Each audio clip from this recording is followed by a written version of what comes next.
1973 में जब tiger reserve की कंसेप्ट शुरू हुई तो 9 टाइगर रिजर्व्स थे। बढ़ते बढ़ते अब 50 हो गए और खुशी की बात है कि 50 में से एक भी पुअर क्वालिटी नहीं है। फेयर है, गुड है, बेस्ट है, लेकिन एक भी पुअर क्वालिटी का नहीं है। तो ये बहुत महत्वपूर्ण है।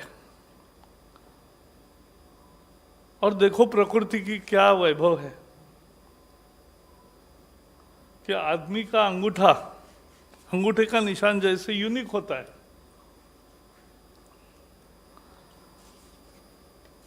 सात 700 करोड़ जन आबादी है दुनिया की, 700 करोड़ डिफरेंट अंगूठे हैं। एक छोटे से जगह में इतनी विविधता भरी है कि हर एक दूसरे से डिस्टिंक्ट होता है।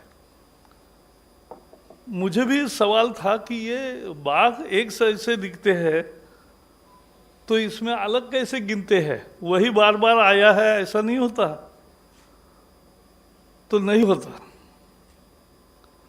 ये धारियां जो है स्ट्राइप्स, वो धारियों के कारण उसमें जो विशेषता भरी है उससे एक एक बाघ अलग अलग गिना जा सकता है।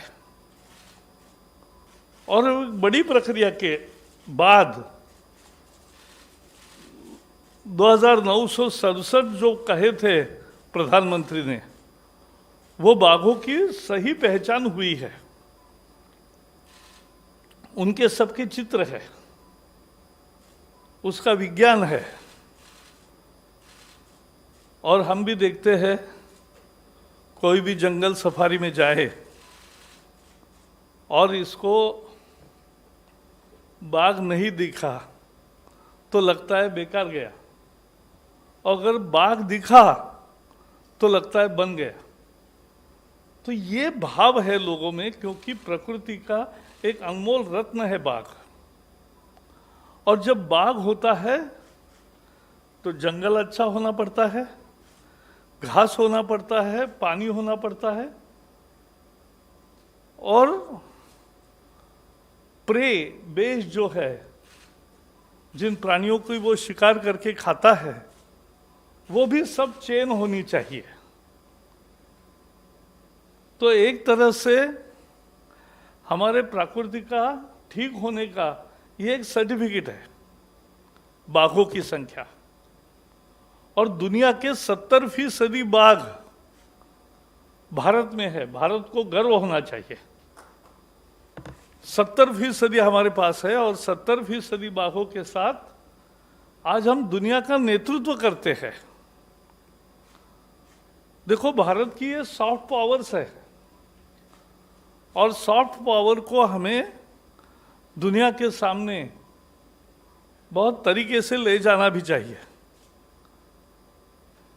और इसलिए यह आज जो पोस्टर निकाला और जो रिपोर्ट है वो देखने लायक है। सभी 50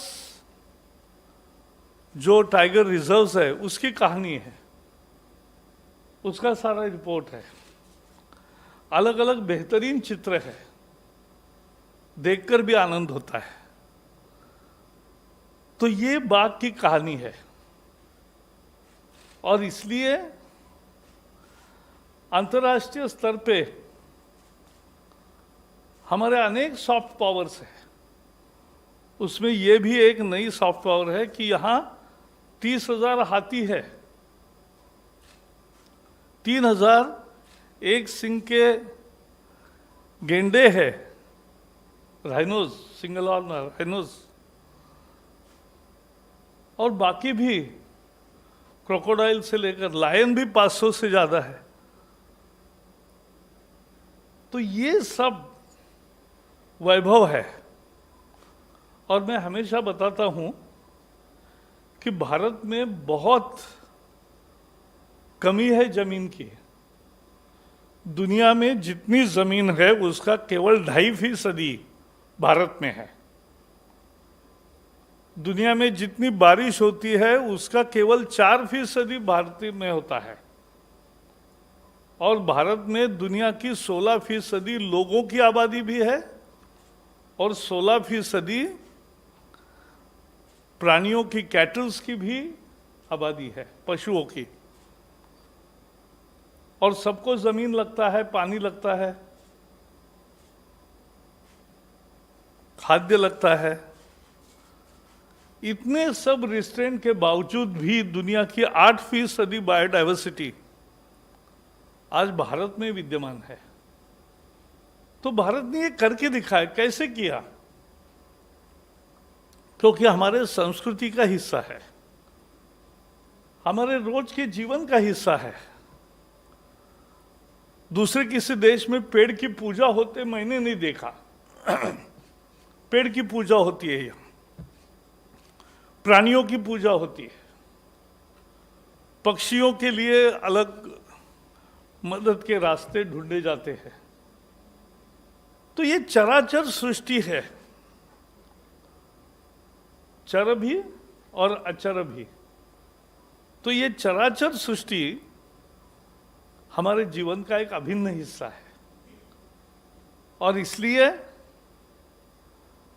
बाघों के रक्षा में भारत ने जो कदम उठाए, हम दुनिया के जो 13 देश है जिनके पास बाघ है, उनको सभी प्रकार की मदद करने के लिए तैयार है। और हम उनको ट्रेनिंग भी देंगे, कैपेसिटी बिल्डिंग भी करेंगे, यहाँ का उनको सब दिखाएंगे, ट्रेनिंग भी पूरा देंगे। और बाकी भी जो सहयोग लगेगा वहाँ जाकर भी वो भी हम करेंगे, क्योंकि हम चाहते हैं कि प्रकृति की रक्षा हो।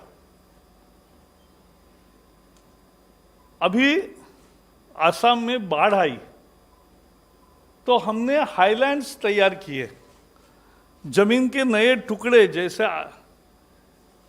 एक आइलैंड होता है, एक द्वीप होता है, वैसे हमने लैंड के मासेस तैयार किए। और उसका परिणाम हुआ कि ये जो राइनोस है वो वहां आकर रुके, बाकी प्राणी भी वहां आकर रुके जब बाढ़ में, नहीं तो बह जाने का ये था। और इसलिए ये भारत की दृष्टि है। हम प्राणी को केवल उपयोग की चीज करके नहीं देखते हैं, उसको जीवन का अभिन्न हिस्सा मानते हैं और उसकी रक्षा करना हमारा कर्तव्य मानते हैं। मैं आपको बताऊं, एनिमल ह्यूमन कॉन्फ्लिक्ट भी होते हैं। समझो हाथी और मनुष्य में 500 लोग हर साल हाथी और मनुष्य संघर्ष में मरते हैं। लेकिन वही मनुष्य क्या कह रहा है? मैं गया था एकदम दूर जंगल के पास, किसानों से मिल रहा था, तो उन्होंने कहा कि ये हाथी आते हैं, फसल का बहुत नुकसान हो रहा है, कुछ करो। तो किसी ने कहा मार डालो, तो किसानों ने कहा नहीं मारना, वह हमारा नुकसान करते हैं, लेकिन मारो मत। जंगल में ही पानी और खाद्यान्न अत्यधिक मात्रा में मिलेगा तो वो बाहर आएंगे ही नहीं।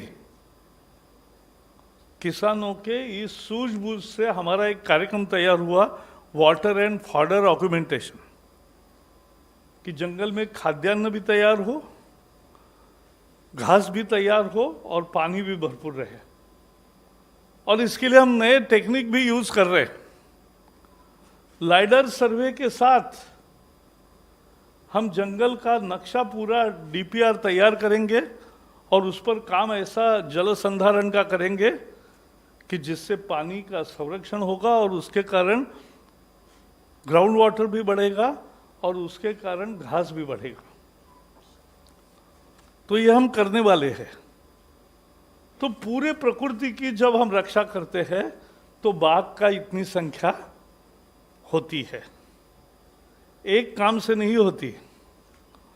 और मुझे बताइए दुनिया में कौन से देश होंगे कि जहां बाघ अगर बीमार हुआ, जख्मी हुआ, बुजुर्ग हुआ, तो उसका ख्याल करने की व्यवस्था अब नहीं की है। अगर छोटे बच्चे अगर मां से बिछड़ गए या मां मर गई तो वो अनाथ हो गए, तो बिछड़े या अनाथ शावकों का भी ख्याल रखने का प्रोविजन हमने किया है। तो यह है कहानी भारत की।